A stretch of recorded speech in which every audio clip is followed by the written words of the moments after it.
पुराना केस कहीं से निकाल लिया गया और कल सुबह राजकुमार आनंद जी के घर पर छापा पड़ा। ये छापा 20 घंटे खोल दिया जाना, ये सिर्फ एक राजनीतिक साजिश है, इसके अलावा और कुछ नहीं है। मैं आप लोगों को ये बता देना चाहता हूँ कि हम लोग ये सिर्फ इसलिए परेशान किए जाते रहे हैं और कल भी 22-23 घंटे हमारे यहाँ जो सर्च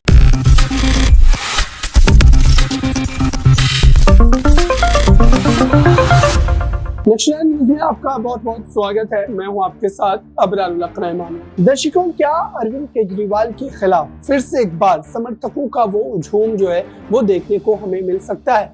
दरअसल कई ऐसे बड़े चेहरे हैं राजनीतिक रूप से अगर देखा जाए तो वो इस पूरे मामले पर जो है साफ तौर पर अरविंद केजरीवाल के समर्थन में बोलते हुए नजर आ रहे हैं। ईडी वाले मामले को लेकर अरविंद केजरीवाल जो विपक्षी एकजुटता के साथ आने का फैसला किया, दरअसल इस फैसले के बाद से ही विपक्ष के कई बड़े चेहरे जो है उनके समर्थन में इस वक्त खुल करके बोल रहे हैं। लेकिन ऐसे में एक बड़ा चेहरा आपको याद दिला दूं, कपिल सिब्बल का, जो लगातार इस तरीके के मामलों में विपक्ष के साथ खड़े नजर आते हैं। उन्होंने भी इस तरीके के मामलों पर अपने पक्ष को रखा। और साथ ही आपको ये भी बात बता दूं दर्शकों कि इस समय कपिल सिब्बल ही नहीं बल्कि कांग्रेस पार्टी से लेकर के समाजवादी पार्टी और एनसीपी की बात करें, शिवसेना की बात करें, तमाम बड़े चेहरे जो खुलकर जो है अरविंद केजरीवाल का समर्थन कर रहे हैं और ये कह रहे हैं कि भारतीय जनता पार्टी विपक्ष को कहीं न कहीं दबाना चाह रही है, उन्हें खत्म करना चाह रही है और तभी जाकर के इस तरीके की कार्रवाइयां जो है वो हम पर की जा रही है। इस पर आम आदमी पार्टी का क्या पक्ष है वो आप सुनिए। केजरीवाल जी को ईडी का समन आया, तब यहीं पर बैठकर मैंने मीडिया के सभी पत्रकार साथियों को बताया था कि ये समन जो है, ये जो पूछताछ के लिए बुलाया है अरविंद केजरीवाल जी को, ये सिर्फ एक शुरुआत है। अभी आम आदमी पार्टी के और नेताओं को समन किया जाएगा, अभी नेताओं के घर पे छापे पड़ेंगे, अभी आम आदमी पार्टी के विधायकों को, मंत्रियों को, सांसदों को गिरफ्तार किया जाएगा, आम आदमी पार्टी के नेताओं को जेल में डाला जाएगा, क्योंकि भारतीय जनता पार्टी को आम आदमी पार्टी से, अरविंद केजरीवाल से डर लगता है। हमारी ये भविष्यवाणी मात्र 2 दिन में ही सच साबित हो गई, जब कल सुबह दिल्ली के श्रम मंत्री और आम आदमी पार्टी के पटेल नगर से विधायक राजकुमार आनंद जी के घर पर ईडी का छापा पड़ गया। कल सुबह 5:40 पर ईडी का छापा राजकुमार जी के आनंद जी के घर पर पड़ा। एक ऐसे केस में पड़ा जो 19 साल पुराना है, एक ऐसा केस जो 2005 में रजिस्टर हुआ और पिछले 19 सालों से कस्टम्स ट्राइब्यूनल के अंडर सब जुडिस। 19 साल तक इस केस में कोई कार्रवाई नहीं। लेकिन आज जब प्रधानमंत्री नरेंद्र मोदी जी और भारतीय जनता पार्टी की ये 2 एजेंसियां ईडी और सीबीआई आम आदमी पार्टी को परेशान करने में लगी हैं, आम आदमी पार्टी को खत्म करने में लगी हैं, तो ये 19 साल पुराना केस कहीं से निकाल लिया गया और कल सुबह राजकुमार आनंद जी के घर पर छापा पड़ा। ये छापा 20 घंटे तक चला। 20 घंटे में आनंद साहब के घर को पूरा तहस नहस कर दिया, इनके परिवार को परेशान कर दिया, गद्दे फाड़ दिए, तकिए फाड़ दिए, दीवारें तोड़ दी, फर्श तोड़ दिया, लेकिन ईडी वालों को कुछ नहीं मिला। छापा सिर्फ इनके यहाँ नहीं पड़ा, इनके रिश्तेदारों के घर पड़ा, लोग जो इनके साथ 10-10, 20-20 साल पहले बिजनेस करते थे उनके घर पर, उनके ऑफिस पर छापा पड़ा। लेकिन फिर भी उनको आम आदमी पार्टी के एक मंत्री के खिलाफ कुछ भी नहीं मिल पाया। मैं भारतीय जनता पार्टी से ये कहना चाहती हूं कि हम आपकी ईडी और सीबीआई से डरते नहीं हैं। हम आपकी धमकियों से, आपके समन से, आपके छापों से डरते नहीं हैं। हम जेल जाने से भी नहीं डरते हैं। तो अगर भारतीय जनता पार्टी और प्रधानमंत्री नरेंद्र मोदी जी को लगता है कि वो ईडी के छापों से, सीबीआई के छापों से, ईडी के नोटिस से आम आदमी पार्टी के नेताओं को, मंत्रियों को डरा देगी, हमें चुप करा देगी, हमारे काम रुकवा देगी, तो मैं आपको बता दूं कि ऐसा होने वाला नहीं है। आम आदमी पार्टी के नेता अपने सर पर कफन बांध कर निकले हैं। हम दिल्ली की जनता के लिए काम करते रहेंगे और हम भारतीय जनता पार्टी और उसके भ्रष्टाचार के खिलाफ आवाज उठाते रहेंगे। अब मैं रिक्वेस्ट करूंगी राजकुमार आनंद जी से कि वो अपनी बात रखें।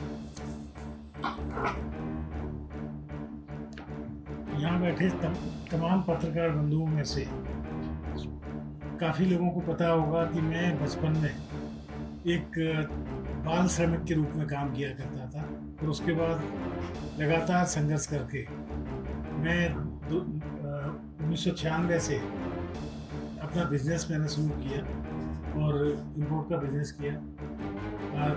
2005 में मेरे ऊपर कोई DRI की एक सर्च हुई और उस सर्च के बाद 2007 में उसकी एक शोकॉज नोटिस मुझे मिला और उसके बाद हम लोग सुप्रीम कोर्ट गए उसकी अपील के लिए।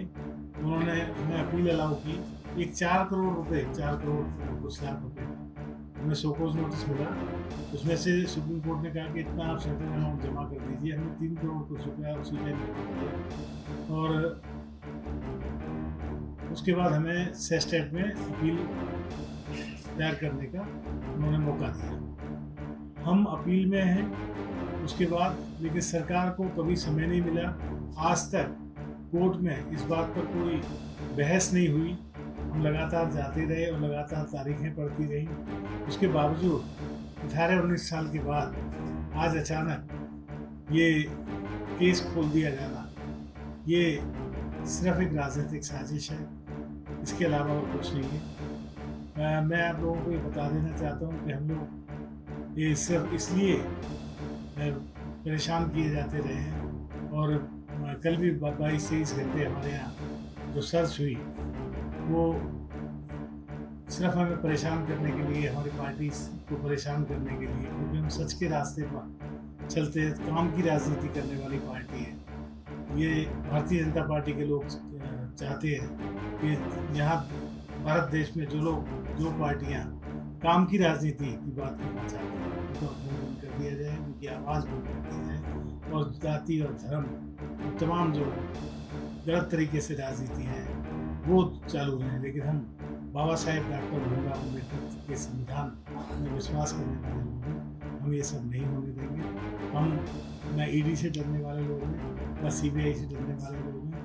हम अपने नेता अरविंद केजरीवाल के साथ खड़े हैं और साथ खड़े रहेंगे और उनके पक्ष में